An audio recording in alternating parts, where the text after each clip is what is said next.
ready. So from a product standpoint, this slide just kind of goes through everything we do from a technology perspective and the products that you in the channel can sell. So from security, IT managed services, cell phone boosters, Wi-Fi, TV, voice, contact center, data, really across the board, you can provide a complete solution for your client. And again, put it under one billing umbrella and make it very simple for them. And then some verticals that we've seen some real good growth in are there at the bottom, just to give you a kind of feel where we work really strong in some of those vertical markets. So now I will turn it over to Chris at this point to go through some of the vulnerability scanning details, and we'll go from here. Thank you, Chris. All right. Hopefully everybody can hear me okay. So really quick, just to cover kind of what is a vulnerability, right? So, any computer network device or, really any device on the customer's network that has any type of software in it or firmware could potentially have different weaknesses or vulnerabilities that could be, exploited by a hacker, right? To either gain unauthorized access to a system, to their environment in general, to customer data, or even just to shut it down, right? And kind of perform a denial of service on that device. So, many times these vulnerabilities are just missing patches or things that are misconfigured or, out-of-date systems or software, things like that. Sometimes it's just poorly coded software. Right now we're looking at a bunch of companies out there in the world that are still running Windows 7 and Windows 2008 that are going to be into support come January, right? So there's a lot of potential there for once we stop patching those systems. But many times, fixes to those vulnerabilities are just things like that. Something as simple as applying patches.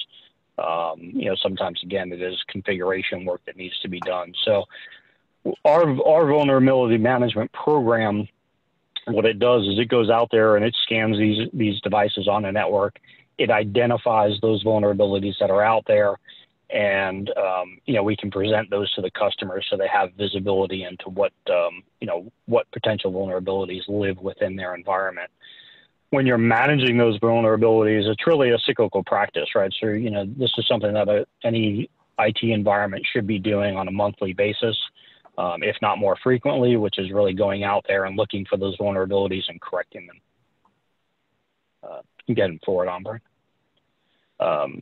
So again, our managed vulnerability program, and we also include our remediation services in ours. So that's really kind of what sets us apart from what you're going to see out of most people out there in the world today. Is there's a lot of other companies that sell vulnerability scanning, and what that tends to work out to is the customer pays for the scan, whether it's monthly or sometimes quarterly or sometimes even just annually.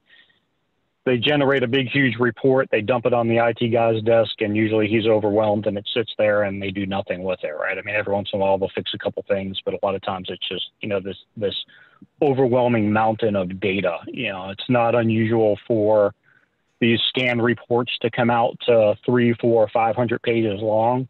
So, when you're, especially in a smaller environment or even a decent sized environment, when you're that person that's in charge of running the IT for the company, a lot of times your time is just buried in the day-to-day work, right? And you can't always go through those proactive things and review a huge report like that and start working on correcting all of those. So what we do as a service is, not only do we scan, and we'll provide the report to the customer if they want to see it, but really we analyze that report. We help prioritize those vulnerabilities and determine which ones are the most critical ones to take care of. And then we actually complete the remediation work, right? So if that's deploying patches, or maybe just instructing the local IT team of what patches to deploy, or reconfiguring devices. And, sometimes it does come down to a recommendation of, hey, you need to upgrade this software, or you need to replace these network devices. It just really, again, depends upon the issue that we might recommend for that remediation. So overall, From a process perspective, we would typically do a scoping call with a customer to understand what their environment looks like, right? And typically that's just gathering an inventory of IT assets, right? So understanding how many IP addresses they have on their network. We would quote the service out. Once they do that, we go through an onboarding process, which is deploying our scanning software within their environment, that software installation piece. We would perform the scans. Again, we would consult with the customer, and depending upon their environment, most of the time what we recommend is that we scan at least once a month. And we typically scan like on a weekend, something that it typically doesn't really impact the network to do a scan. But just from a safety perspective, we tend to scan off hours and, not during non-peak business hours. We gather the report, we review the report, internally and with the customer, and then we create an action plan to remediate, right? So, from 4 on, we're kind of doing cyclically every month over and over and over again to make sure that we actually, continue to scan and remediate those issues as they come out. Okay, so this is kind of what just a generic high-level overview of report would look like. We'll see different vulnerabilities and what their levels might be, right? So whether it's just a low, medium, high, critical, or even ones that are known to be exploitable. We get the details on those. I mean, here is just some summaries, and we show what assets those apply to. Again, this is just a very high level. The detail report has got all of the information on the specific vulnerability itself, what steps can be taken to remediate it, different things like that. So before I keep going here, I just want to pause for a second and give everybody a chance to maybe ask any kind of questions about the program, or any questions that I can answer before we keep on. Chris, this is Dan Baldwin. I have a question. And it is, do you guys provide managed firewalls? Yes, yep, we do. We do have a managed firewall program as well. And so I would imagine this program can work with or without the managed firewalls. And, correct. But wouldn't it be better if they had your managed firewalls, or if they have your managed firewalls, does this service come along with it? Because I would imagine to say, well, if we're using you for firewall, why would we ever have any vulnerabilities? Well, yeah, I mean, the vulnerabilities can exist at a whole lot of different levels, right? So even though you may have a really tight set of firewalls on the perimeter, right, and those are configured, based off of how that organization wants them, there's still vulnerabilities inside that network, right, that could potentially be exploited, right? And, let's say as an example, you got somebody in your main finance person in your finance department, right? Your CFO. If their Windows workstation is not properly patched, there's potential that somebody could take advantage of one of those missing patches on that workstation, right? Even if it's within the office environment and still behind that firewall, you always want to hope that the firewall might catch that attempt to exploit, but it may not, depending upon the capabilities of the firewall, right? And how up to date those signatures might be, or if even that firewall vendor has released a fix for that, or a block for that, right? But then you also have the very high likelihood that that CFO has taken that machine home, right? Because they probably have a laptop and working outside of your environment, right? At that point, that machine is not protected by the firewall anymore. It could be exploited. They come back in the office and somebody could already have some software loaded on there where they have remote access to it, right? So, it's, again, this program is really meant to look at the entire network in itself, right? Not just the firewalls. And then, and if you really think about a lot of your customers, there's probably also a lot of IP devices within their network that they don't necessarily have a lot of control over, right? They could have things like their building management software, right? Or even just building controls that is controlling their air conditioning or lighting, or like we have some pharmaceutical companies that they have a separate vendor that monitors the temperatures on all of their drug coolers, right? And those are devices that vendor puts in, and somebody's phone's ringing, and that they don't have access to those to be able to patch them and things like that, right? So this kind of gives them a big picture view of what all of the vulnerabilities are within their environment, so they can be corrected. Does that make sense? Mm-hmm. Okay. So again, why did we create this? Their IT vulnerabilities, like I say, kind of affect any organization, any size, any industry. There's this PowerPoint I put together probably a month or two ago, so some of these numbers could be updated a little bit, but currently there's 120,000 known vulnerabilities published, right, in the CVE databases. Those are kind of the databases that all the vendors put together to gather this information. In 2018, there were over 16,000 new vulnerabilities, which was a 12% rise over 2017. So when you break that down, that's about 45 new vulnerabilities per day, or 1,300 and some odd vulnerabilities per month, right? So but when you think about it, like one vulnerability, like let's say we've got a new Adobe or a new Microsoft vulnerability that comes out this week. That's one vulnerability, but that could affect every workstation in your environment, every server in your environment, right? So that, that kind of multiplies itself throughout the organization. So it's really important to know and to also educate, your customers that this really needs to be an ongoing effort, right? It's not just a one-time thing where you check and, okay, yeah, I'm good to go. And right, we're good for the rest of our lives, right? Tomorrow there's going to be new vulnerabilities based off of what we fixed, yesterday. And we commonly see ourselves in that situation with some customers where we may initially start scanning their network and we'll say, look, you've got 300 and some odd vulnerabilities we need to take care of, right? We take care of those. And then next month, all of a sudden there's 600, right? And they're like, well, how did we get more the second month versus the first month, right? And it's like, well, again, these things just kind of, they're out there based off of the software that these vendors are pushing, whether it's Microsoft or Adobe or Flash or Java or, the Ciscos of the world or, any of the networking vendors. It's an ongoing living process. So, all right. Brian, am I taking this one or you? You got this one. I got this one. So, okay. So, why PowerNet for these services? I mean, a lot of this stuff I probably kind of already explained, but, we're very hands-on. We're quick to action to make sure that we're taking care of these things. Again, it's not just a report dumping on somebody's desk once a year for a vulnerability scan. It's going to be an ongoing monthly engagement at a minimum. And, we'll work with this customer to develop an overall security program, right? And make sure that we continue to stay engaged with them. And there's obviously benefits to all of us when we do that.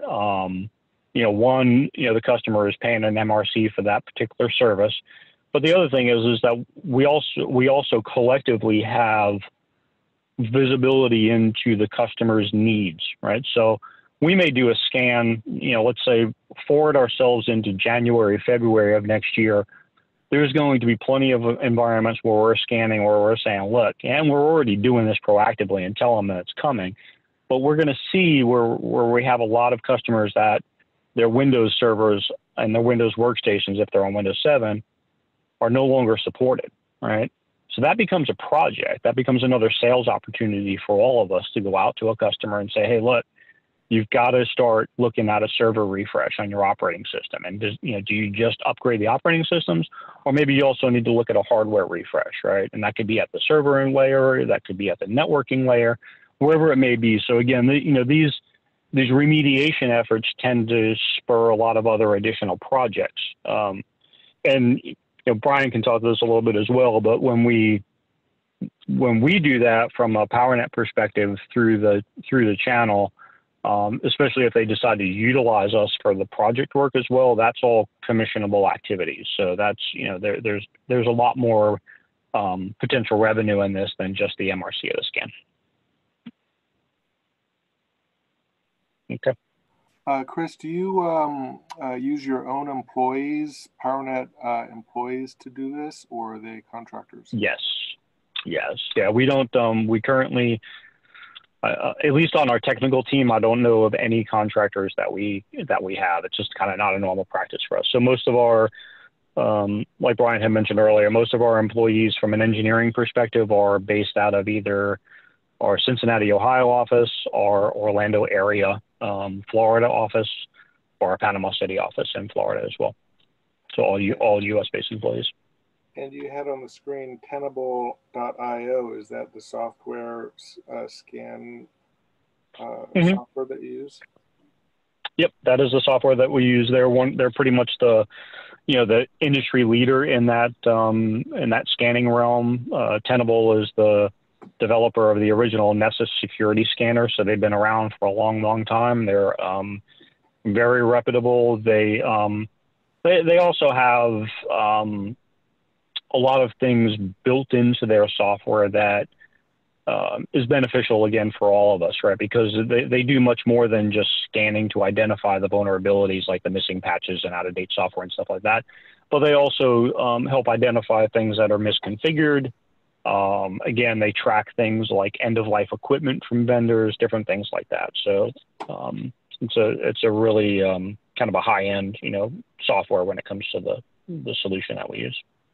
And so then the way PowerNet uses Tenable, I mean, anybody else who knows how to use Tenable could offer a similar service. And so the real differentiator between PowerNet and anyone else is the quality of your engineers using the software. Yeah, I mean, there's two things, right? And you call it our secret sauce, but there's not much of a secret to it. When it comes down to a lot of what you do on security, there's a whole lot of knowledge that goes behind it, behind the scenes. So when you generate a 300 to 500 page report, somebody has to analyze that and really determine what is the priorities to be fixed within that specific environment, right? So there's a lot that goes into that piece of it, just a knowledge and experience basis. But then when it comes to providing effective security in that customer environment, it's the ongoing monthly proactive process that we do, right? So we scan, we fix, we rescan, we fix, we rescan, right? It's constant, right? So, it ensures that we're constantly staying on top of new vulnerabilities and fixing old vulnerabilities, but it also ensures that we're engaged with that customer on a daily basis. And, we all know from a sales support perspective and customer service perspective, one of the most important things you can do is to be engaged with your customer on a regular basis, right? Because at that point, they don't forget the value that you're bringing to them. And how many employees do you have that, read these reports and such? Will the customer learn the first name of, the person, analyzing the report with them? And will that be the same person, month after month after month? Or do you have, a lot of turnover? What are the odds that a customer subscribing to this for a whole year will have the same PowerNet security manager reviewing the report with them, 12 months in a row? It's pretty likely that they'll always have the same person assigned to them. Typically, the approach that we take is that we always assign a primary engineer and then a backup, right? So, and every once in a while, depending upon the size of the environment, they'll tag team it, right? So the customer would be involved on a regular basis with both of them. But we always have that backup there that's at least familiar with the environment enough to make sure that if the person is taking some PTO or vacation time, that they can continue on with any efforts. But we don't have a huge amount of turnover. We have our technical staff within PowerNet is about 50 individuals. The individuals that are really strictly focused on security are probably just under 20, I think, if I'm counting right. And again, we don't, it's not like we queue up a bunch of scans and say, oh, somebody pick a scan, right, and take care of it this month. The security engineer really has to understand that customer environment, again, to make sure that we can prioritize the data that we're getting out of it and making sure that it's applicable to that customer.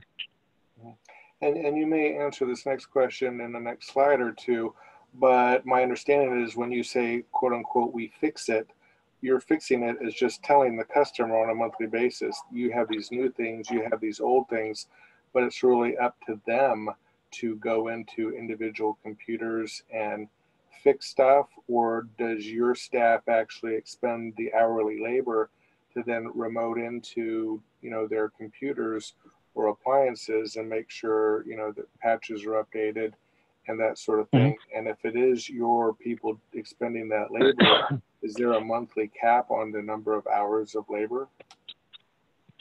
I mean, we do try to come up with at least a ballpark number of hours on the labor, but we do that in the initial scoping call with the customer, right? So what we typically see is that there's two sides to that, right?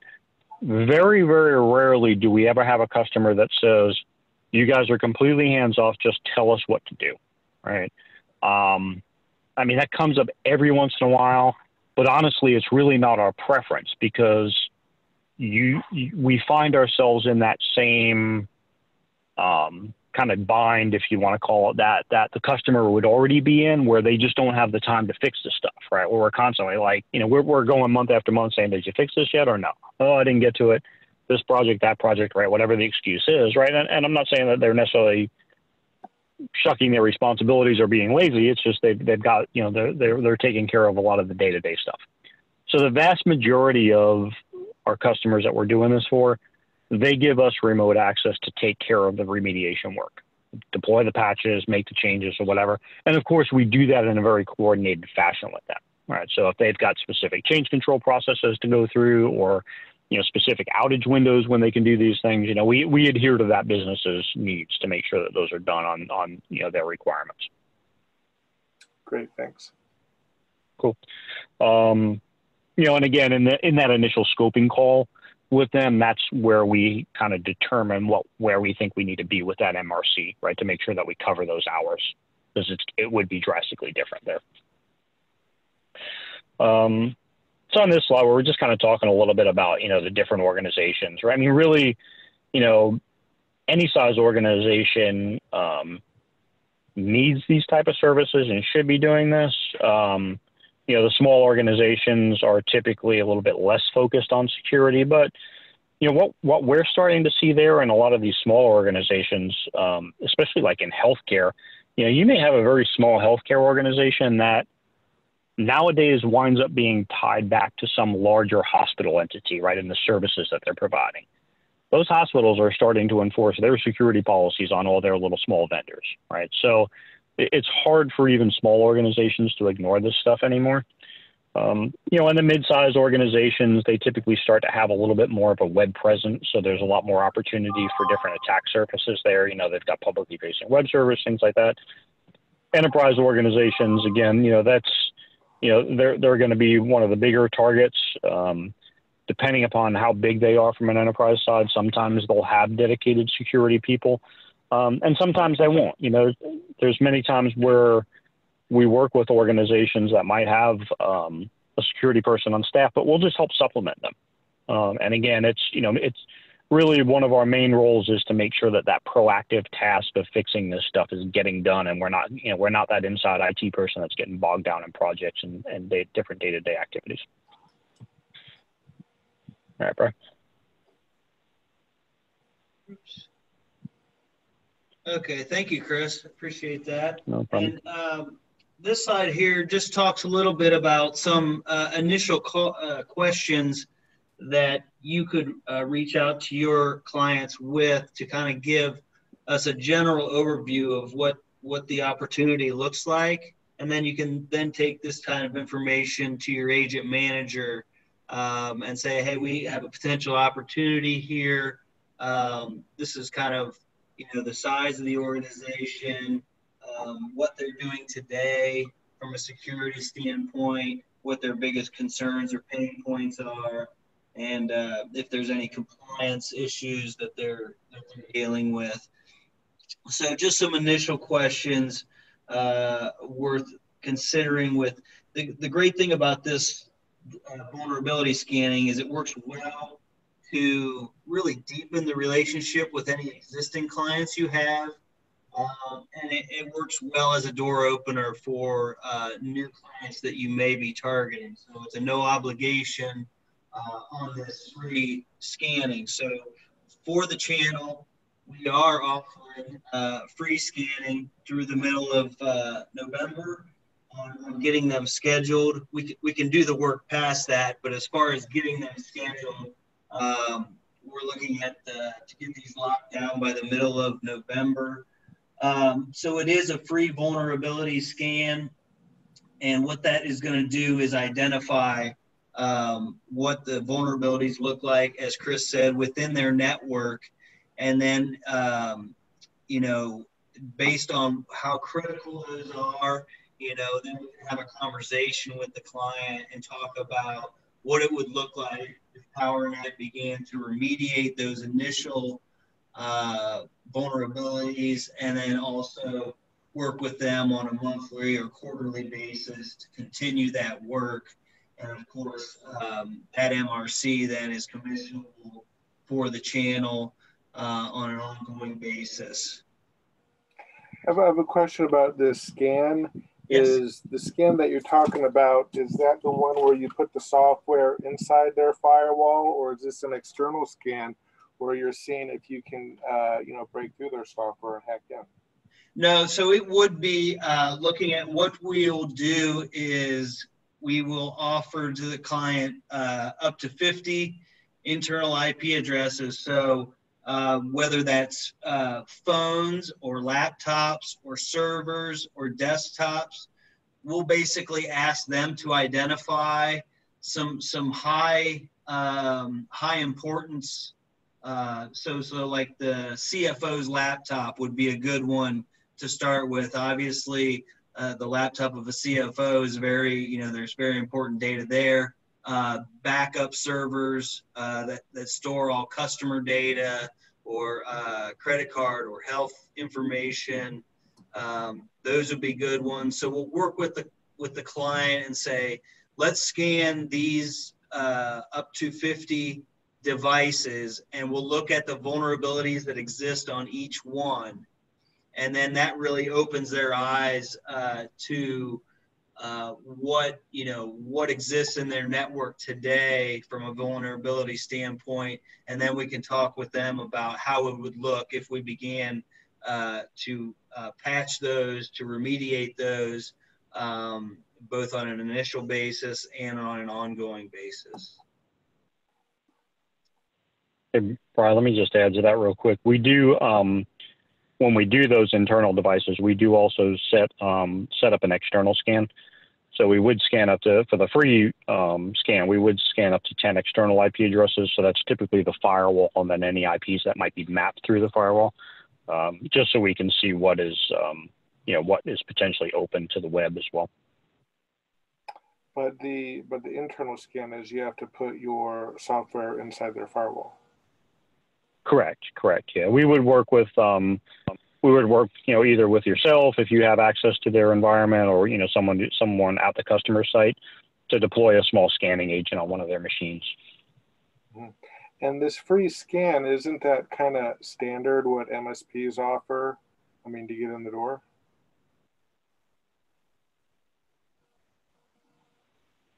That I don't know. I'm not sure if other MSPs typically do this or not. I mean, we, again, we're doing the scan, plus we're doing, in this particular case for the free scan, we're not doing any of the remediation work, but we are doing at least a summary of the high recommendations that we expect, or would recommend that they fix. Now, of all, how this free scan offer, this is obviously the first time that you've done it, right? Is this something that you regularly do throughout the year? We've just started it here in the beginning of Q3. And how has the uptake been? I'm sorry?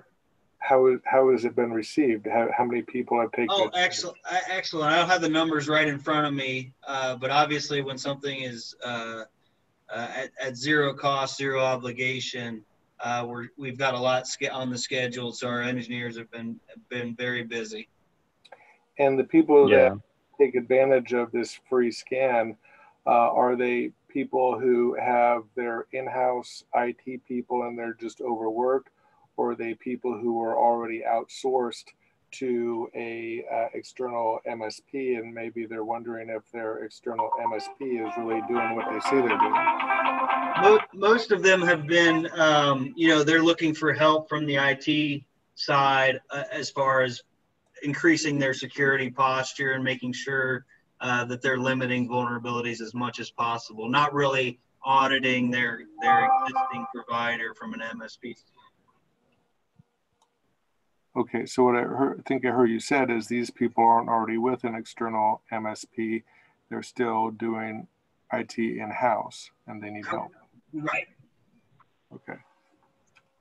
And the great thing about just the whole managed services from a security standpoint and the vulnerability scanning and remediation, we're very flexible. Again, when you walk into each client is going to have a different structure within their IT department.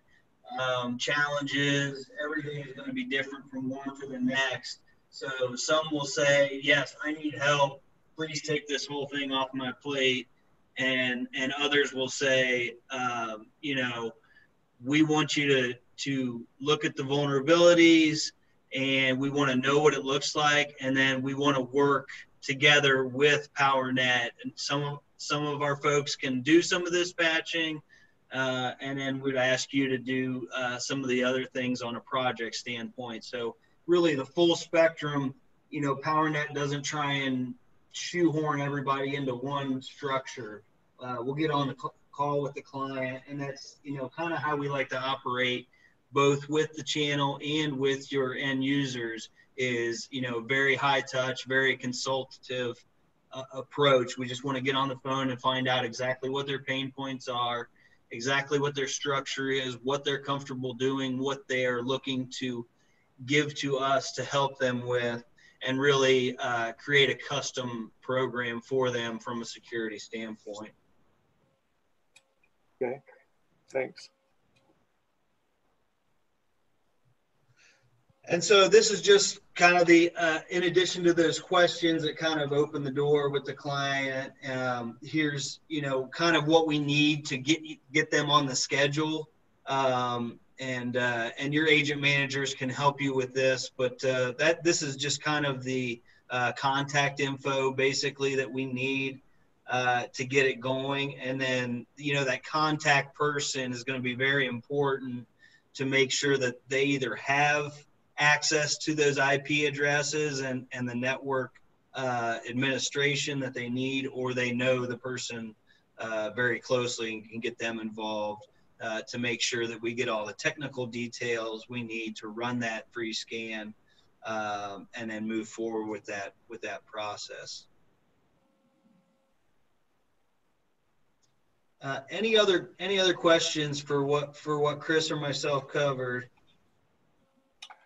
Do you have some ballpark pricing for what this is going to cost, and how do you price it out on the MRC? Is it per IP? Is it per desktop? What do the widgets look like?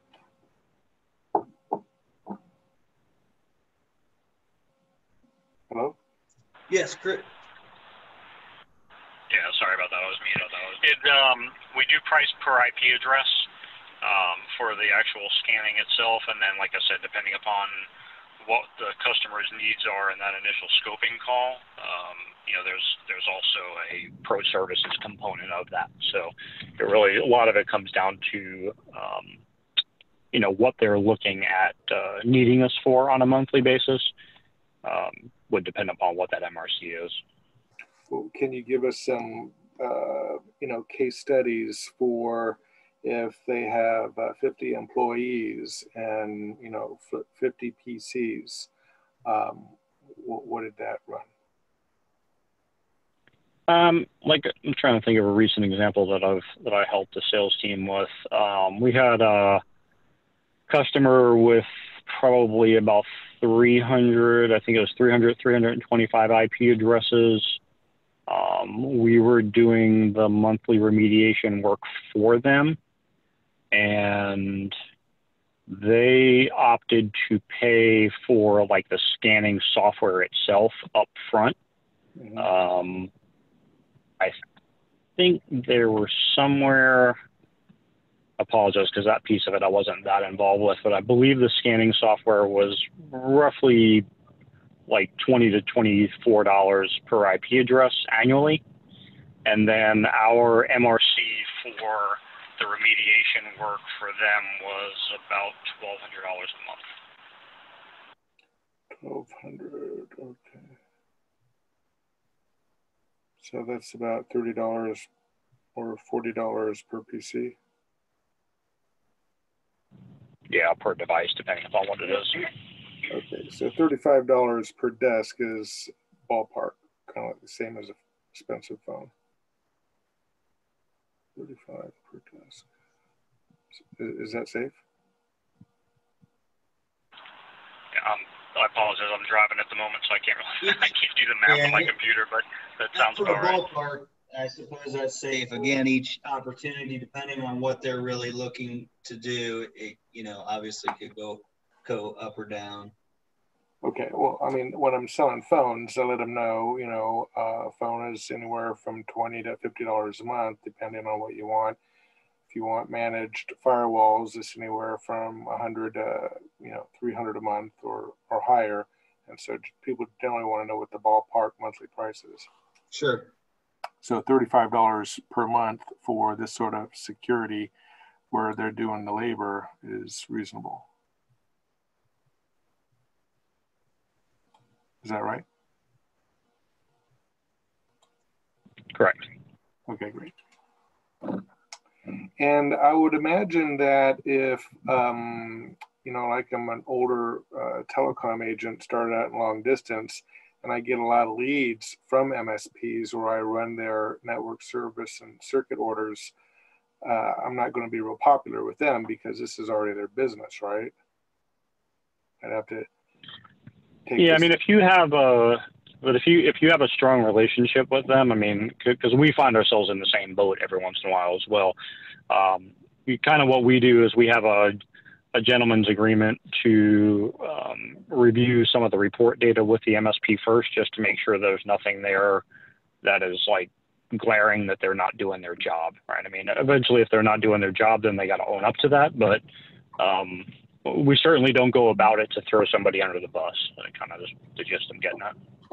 Okay. And do you find that, I mean, a lot of resellers such as PowerNet probably already have MSPs, you know, putting in orders. Do you find that, you know, MSPs that do this for a living, you know, will take, you know, customers that, you know, they don't really want to fool around with and, you know, have you do this work instead of them? I can't really necessarily think about, you know, a scenario where they're just like, well, I don't want to deal with this customer, I want you guys to. It's typically more, I guess probably what we see from an MSP perspective is, you know, typically more of the MSP that is focused and really good at the server and desktop and, you know, help desk support type stuff, but maybe not as well versed at the security side of things, right? And they want to be able to provide this as an additional service to their customers, you know, to kind of bring things up a notch. You know, I think we've probably seen even more interest in those type of folks recently because of some of the ransomware attacks that happened in Texas that were potentially linked to MSPs there. You know, so it's got a lot of the MSPs concerned that they're able to provide proper security levels to folks out there. And, you know, some of the MSPs are more than capable. It's just, again, it really just depends upon their staffing, right, and what they employ or who they employ. Okay, that sounds. Oh, and what firewalls do you guys manage, or what brand is your managed firewall offering? We do Fortinet for our managed firewalls. And that's exclusive. Correct. Okay, and do you do managed switches? Managed switches, yep.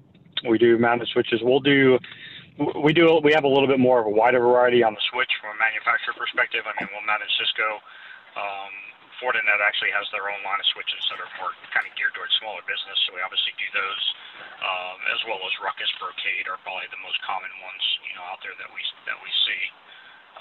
You know, really with kind of getting back to your question on the firewalls, I mean, the reason why we standardize in Fortinet, especially like with a lot of the other things from a security perspective, is that, you know, it requires a lot of training and a lot of maintenance to keep our engineers really sharp at what they're doing. And, you know, on a managed firewall program, we just don't want to be able to kind of dilute that knowledge to have them try to support every type of device out there. And with your Fortinet firewalls, have you rolled out the SD-WAN overlay, or are you still selling a separate SD-WAN appliance? We do offer a separate SD-WAN appliance as well, but we do roll out quite a bit of the SD-WAN in the Fortinets.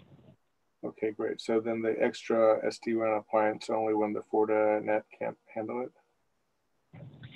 Yeah, I mean, there's there's certain things that some of the folks like Velo and some of the other ones are doing, like with the forward error correction and things like that, that Fortinet is just starting to do. So there was always a little bit of a gap. I mean, I don't want to necessarily call Fortinet SD-WAN light, but it was call it a less robust version than some of the the pioneering SD-WAN players that were out there in the marketplace. But Fortinet, like a lot of other people, obviously saw a lot of opportunity in SD-WAN, and it's been a huge focus of theirs to really ramp up the feature set in that. Some of the newer software releases that they've come out with over the last roughly 6 months or so have really closed that gap, so they have some of the things in there like forward error correction, things like that. All right, and then you also do Velo? Correct. Okay, great. All right, sorry to hog up all the questions. That's good for me. No worries, no worries. No, that's great. I'd much rather have questions than silence. Well, I guess my last question then is, do you have packaged, marketing that, agents such as myself can, like a banner ad or something that we can just throw up on our website and just start selling this today? Absolutely. We'll be sure to get everyone here kind of a marketing pack on the managed vulnerability scanning. Okay, great. Yeah, because we can go through our notes here and come up with some, taglines for email blasts and such. But if you've already got stuff that works out well for constant contact or whatever, then we just soon use that. Absolutely. All right. Well, thanks a lot. I really appreciate it. You guys going to send out a recording of this or? Yes, sure will. Great. We're getting close to the top of the hour. Anybody have any final questions before we kind of wrap it up and get everyone back to their day?